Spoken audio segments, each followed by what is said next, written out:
Soy Pedro Terrero y esto es Creatubers.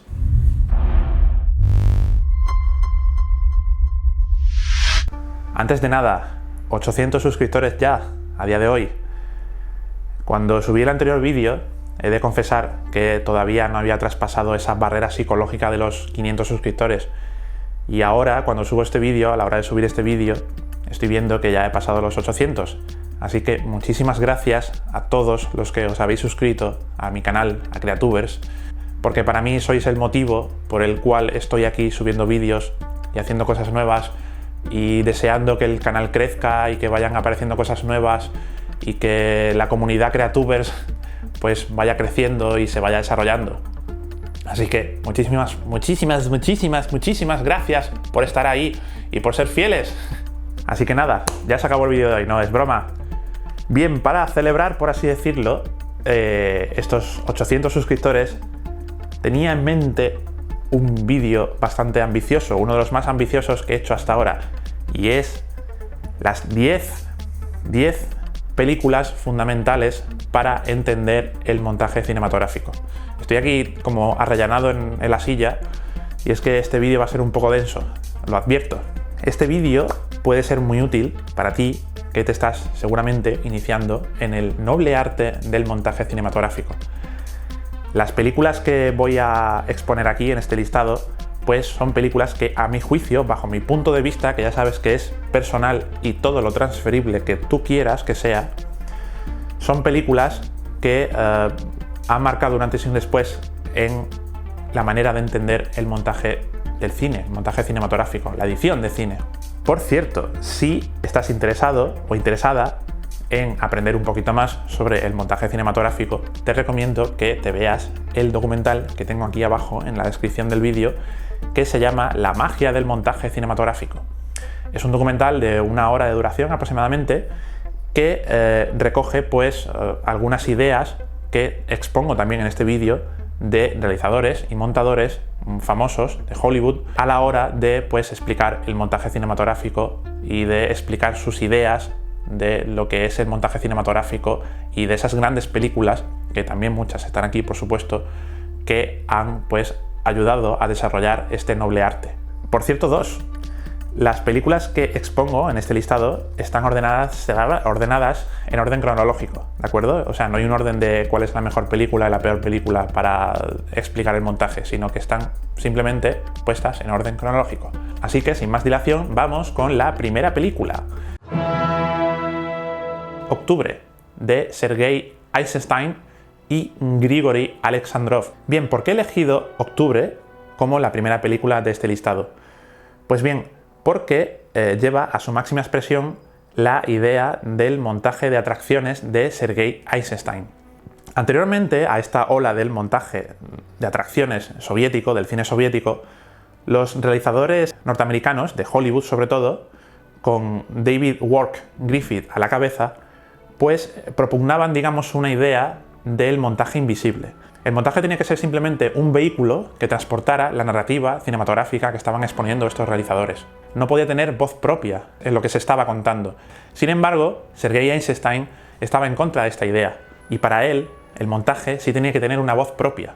Es lo que Tarantino dice en este documental que he mencionado anteriormente, que el montaje de Sergei Eisenstein es puro cine, es cine realmente, porque está narrando, está creando una sensación, una emoción, un pensamiento, y está exponiendo también una tesis también que se enfrenta al espectador. Los dirigentes de aquella época soviéticos suponían que podía inocular una idea en el espectador, y esto pues es una idea que se encargaron de explotar realizadores como Eisenstein. En esta película, en Octubre, hay secuencias en las que se yuxtaponen planos de elementos que a primera vista no tienen nada que ver, pero que ayudan a crear una sensación en el espectador de que esto es una metáfora de esto, ¿de acuerdo? De que A es una metáfora de B, ¿de acuerdo? Entonces, esa metáfora, esa contraposición de imágenes, pues genera una tercera imagen en el espectador, que es lo que el realizador pretende contar. Y eso es una cosa, una idea que en Octubre se explota hasta la saciedad en secuencias míticas, como por ejemplo la manera en la que se compara a Kerensky, uno de los personajes de esta película, con Napoleón en esta secuencia.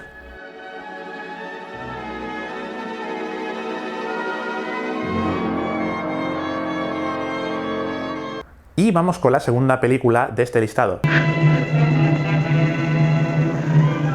Rashomon, de Akira Kurosawa. En cuanto a montaje, supuso una pequeña revolución, por lo que después se denominó como el efecto Rashomon. El efecto Rashomon consiste en crear un montaje subjetivo de personajes. Personajes que se van cruzando, sus líneas narrativas se van cruzando en un punto, en una secuencia, en una acción, en una escena. Esto, por supuesto, lo habrás visto en películas más recientes como Pulp Fiction o Amores Perros, o también en series de televisión como Los Simpson. Me atrevería a decir que Pulp Fiction es probablemente el mejor exponente de cómo se actualiza este concepto del efecto Rashomon. Tercera película de este listado.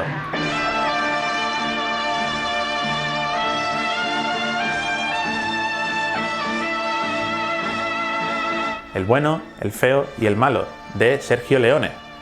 ¿Por qué he elegido esta película? Pues bien, porque Sergio Leone, en su cine, ayudándose mucho del montaje, ayuda a crear una sensación de tensión continua en el espectador.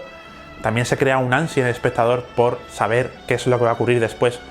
Tenemos, por supuesto, la famosa secuencia de esta película, del bueno, el feo y el malo, la secuencia final, del duelo final, a 3 bandas, en la que hay un juego de miradas, en la que el montaje es fundamental para crear esta tensión y además para ayudarnos a construir ese espacio físico, espacio cinematográfico, basándonos sobre todo en las miradas de los personajes.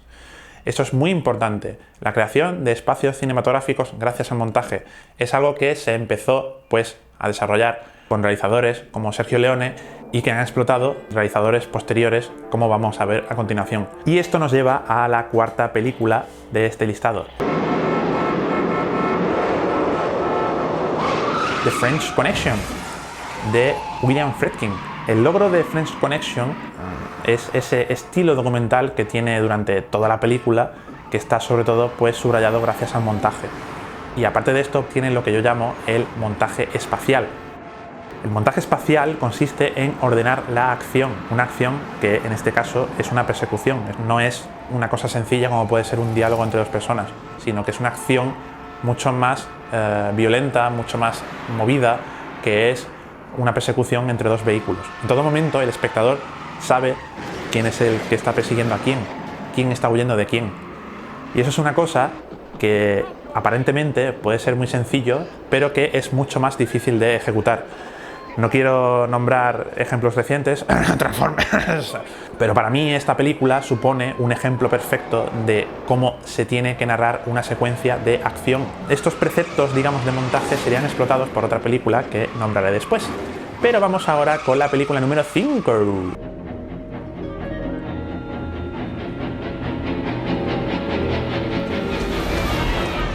Tiburón, de Steven Spielberg.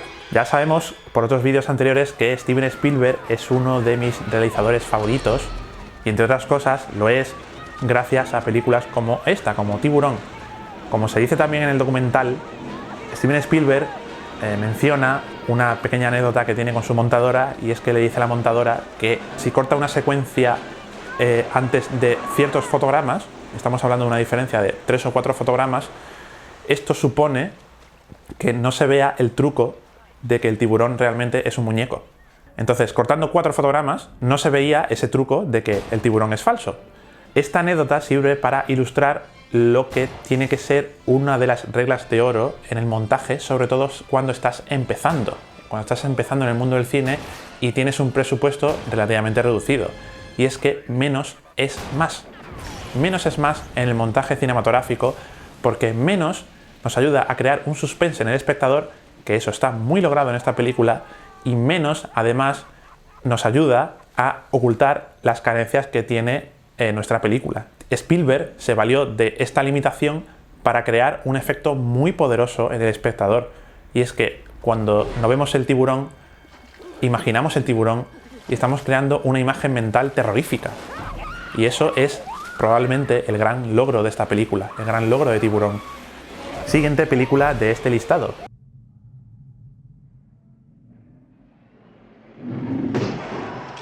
Toro Salvaje, de Martin Scorsese. Toro Salvaje para mí supone un excelente ejemplo de lo determinante que puede ser un montador a la hora de juntarse con un director de cine. Y es que la montadora habitual de Martin Scorsese es Thelma Schoonmaker. Esta señora que ves aquí, tan adorable, que podría invitarte a su casa a una taza de té, está considerada como una de las grandes editoras cinematográficas del mundo vivos. ¿Por qué? Porque ella se ha creado un estilo que a su vez ha sido adherido, por así decirlo, al cine de Scorsese. Y es que el cine de Scorsese no se puede entender sin el montaje de esta señora, de esta Thelma Schoonmaker, de esta grandísima editora de cine. Schoonmaker, en esta película, estira los tiempos gracias al uso del slow motion, acelera el tiempo con imágenes rápidas, con cortes muy rápidos, con un estilo muy videoclipero. Estamos hablando de una película de 1980, antes de que se inventara la MTV. Ya tenía ese cierto saborcillo videoclipero que después sería explotado en muchas películas posteriores. Y vamos con la siguiente película, que es...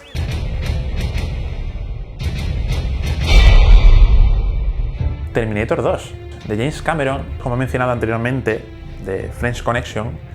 Es la película que hereda mejor el concepto de montaje cinematográfico, de crear espacios, pero además añade algo que para mí es determinante a la hora de entender la narrativa cinematográfica, y es lo que yo he llamado como el montaje atávico. Un atavismo es algo que tiene que ver con el subconsciente primitivo del ser humano. En este caso, Terminator 2 explota esta idea atávica del montaje, ayudando a crear esa sensación de huida de un depredador. Esa idea está muy explotada, también lo menciona en el documental, y está muy bien estructurada gracias al dominio que tiene del campo contra campo.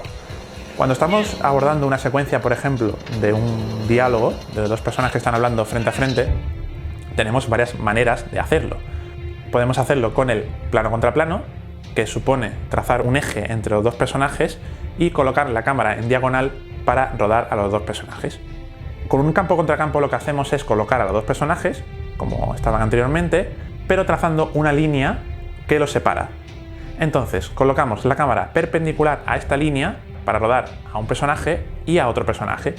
Con esto estamos ayudando a crear la idea de que hay un enfrentamiento más palpable entre los dos personajes.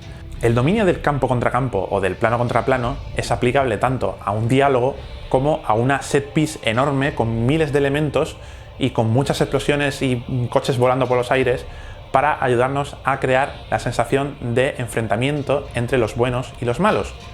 Por ejemplo, en la secuencia de la persecución del camión con la moto, tenemos el campo del camión y el campo de la moto bien delimitado, ¿de acuerdo?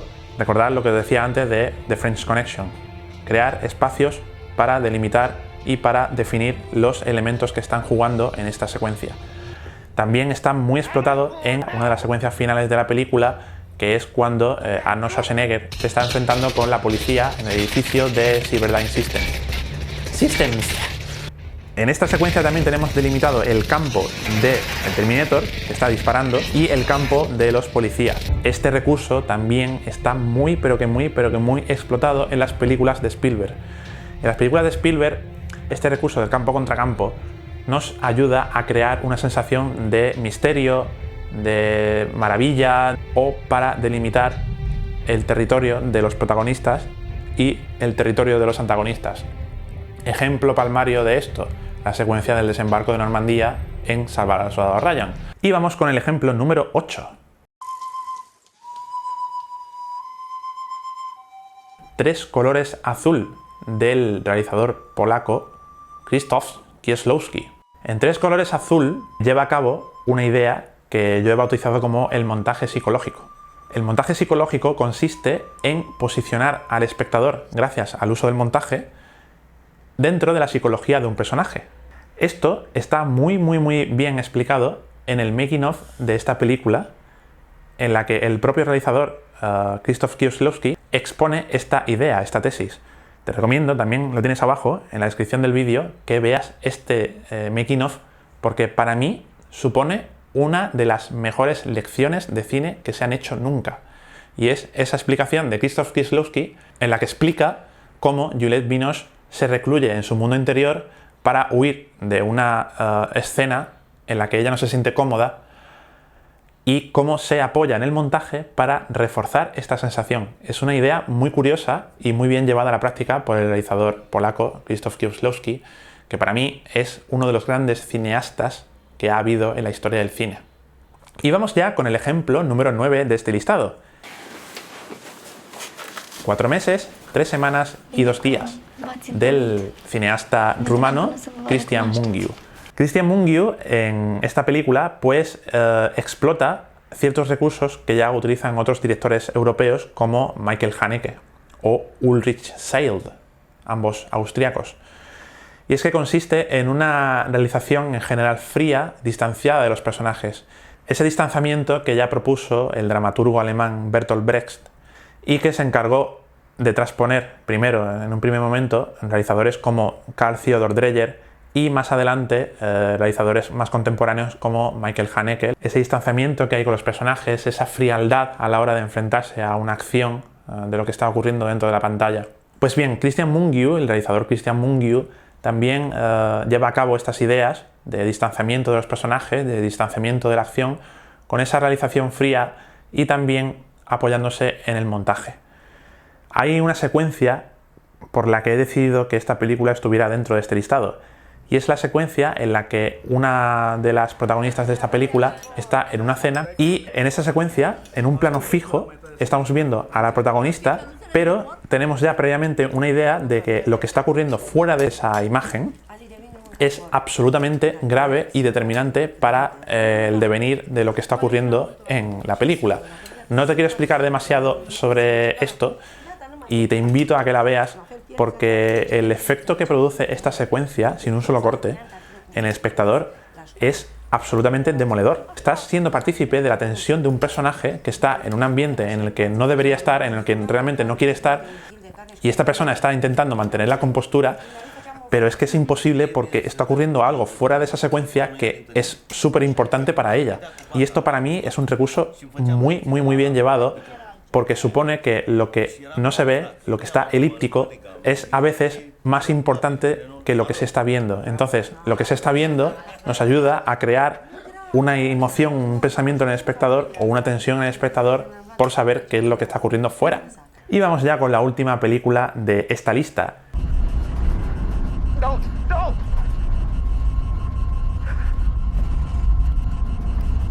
Interstellar, de Christopher Nolan. Christopher Nolan supone, para mí, otro ejemplo bastante bueno de lo que supone un binomio realizador-montador, cineasta-montador. Y es que el cine de Christopher Nolan, al igual que el de Scorsese, no se podría entender sin el trabajo que hace su montador habitual, que es Lee Smith. El montador Lee Smith explota, como nadie, el recurso del montaje paralelo. El montaje en el que dos secuencias están ocurriendo en paralelo y se van alternando. Entonces, Interstellar, de Christopher Nolan, explota esta idea del montaje paralelo, pero lo lleva a una nueva dimensión, literalmente. Y es que se trata de la primera película con un montaje paralelo interdimensional de toda la historia del cine. Es algo para mí comparable al lanzamiento del Hueso de 2001 de Odisea en el espacio.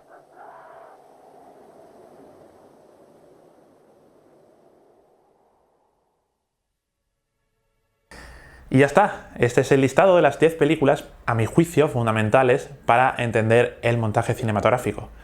Y nada más, bueno, nada más no, porque no me quería despedir sin incluir un bonus en este listado, que es El arca rusa, de Alexander Sokurov.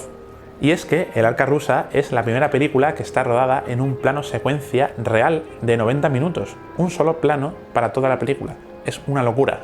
Y entonces te preguntarás, ¿por qué has incluido esta película en un listado de películas de montaje? Pues bien, porque El arca rusa es un ejemplo de cómo montar sin montar. De cómo crear espacios, de cómo crear campos, de cómo crear planos contra planos, cómo delimitar escenas, espacios dramáticos, secuencias, sin tener ningún corte. La cámara, en este caso, va flotando en una Steadicam y nos ayuda a reforzar esa idea, digamos, de la persona que está observando, de que hay un punto de vista orgánico de una persona. Recordemos que Pasolini decía que la visión de un ser humano es lo más parecido que hay un plano secuencia. Entonces esta idea está muy bien recalcada en esta película porque es como un personaje que va navegando por las estancias de esta película y ese es el gran logro, o uno de los grandes logros de esta gran película de Alexander Sokurov, El Arca Rusa. Y ahora sí, ya termino con este listado de las 10 más 1 películas fundamentales para entender el montaje cinematográfico. Espero que pese a la densidad de ladrillo que ha tenido este vídeo, pues hayas aprendido un poquito más sobre la importancia del arte, del montaje cinematográfico a la hora de ayudarnos a construir una narrativa cinematográfica. Y nada más, si te ha gustado este vídeo, pues como siempre te invito a que le des a like, a que lo compartas en el universo y a que te suscribas a mi canal, a Creatubers, dándole a la campanita aquí abajo, clink, clink, clink. Como siempre, te invito a un próximo vídeo de Creatubers. ¡Adiós!